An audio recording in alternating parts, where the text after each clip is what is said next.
ভারত আর পাকিস্তানের সাম্প্রতিক সামরিক শক্তি এই নিয়ে আজকে আমরা একটু কথা বলবো, কেমন? হ্যাঁ, অবশ্যই।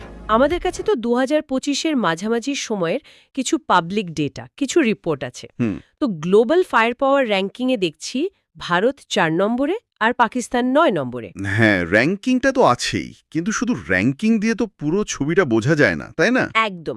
যেমন ধরুন সক্রিয় সৈন্য সংখ্যা। ঠিক। ভারতের প্রায় 14.5 লক্ষ। আর পাকিস্তানের? পাকিস্তানের ধরুন 6.5 লক্ষ মতো। রিজার্ভেও ভারত বেশি গিয়ে। কিন্তু একটা বড় পার্থক্য তো বাজেটে। ও হ্যাঁ, বিশাল পার্থক্য। ভারতের বাজেট এখন প্রায় $83 বিলিয়ন বেশি। 83 বিলিয়ন। আর পাকিস্তানের? পাকিস্তানের সেখানে 10 বিলিয়নের আশেপাশে, মানে প্রায় 8 গুণেরও বেশি ফারাক। আচ্ছা, এই পার্থক্যটা তো সরাসরি ক্ষমতার উপর প্রভাব ফেলে, তাই না? একদম। দীর্ঘমেয়াদী প্ল্যানিং, গবেষণা, নতুন প্রযুক্তি আনা সবকিছুর উপর। আচ্ছা, তাহলে একটু স্থল শক্তির দিকে নজর দিই, মানে ট্যাঙ্ক, আর্মার্ড ভেহিকলস এইসব। হ্যাঁ, স্থলশক্তিতে ভারতের পাল্লা বেশ ভারী। ট্যাঙ্কের সংখ্যা যদি দেখেন, ভারতের প্রায় 4,600। 4,600? এর মধ্যে তো T-90, অর্জুন এগুলোও আছে। হ্যাঁ হ্যাঁ, আধুনিক ট্যাঙ্ক। আর পাকিস্তানের সেখানে ধরুন প্রায় 2,400, আল-কালিদ, T-80 এগুলো। প্রায় অর্ধেক। আর্মার্ড ভেহিকলসের কি অবস্থা? সেখানে পার্থক্যটা আরও অনেক বেশি। ভারতের হাতে প্রায় 1 লক্ষের বেশি আছে। 1 লক্ষ?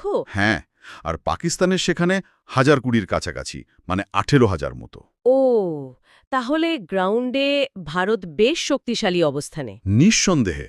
আর্টিলারির দিক থেকেও ভারত এগিয়ে। আচ্ছা, এবার একটু আকাশপথের কথায় আসি। এখানে ছবিটা কেমন? আকাশেও ভারতের মোট বিমানের সংখ্যা বেশি।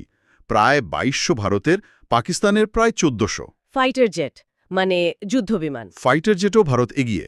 প্রায় 600 আছে ভারতের হাতে। সুখোই 30 MKI, রাফাল, বেশ আধুনিক সব। রাফাল তো খুবই আলোচিত। হ্যাঁ, খুবই সক্ষম একটা প্ল্যাটফর্ম। পাকিস্তানের দিকে তাকালে ওদের ফাইটার জেটের সংখ্যা 400-র মতো। মানে F-16, JF-17 এইগুলো। একদম। F-16 আমেরিকার, JF-17 চীনের সাথে যৌথভাবে তৈরি। তবে এখানে একটা গুরুত্বপূর্ণ জিনিস হল কি?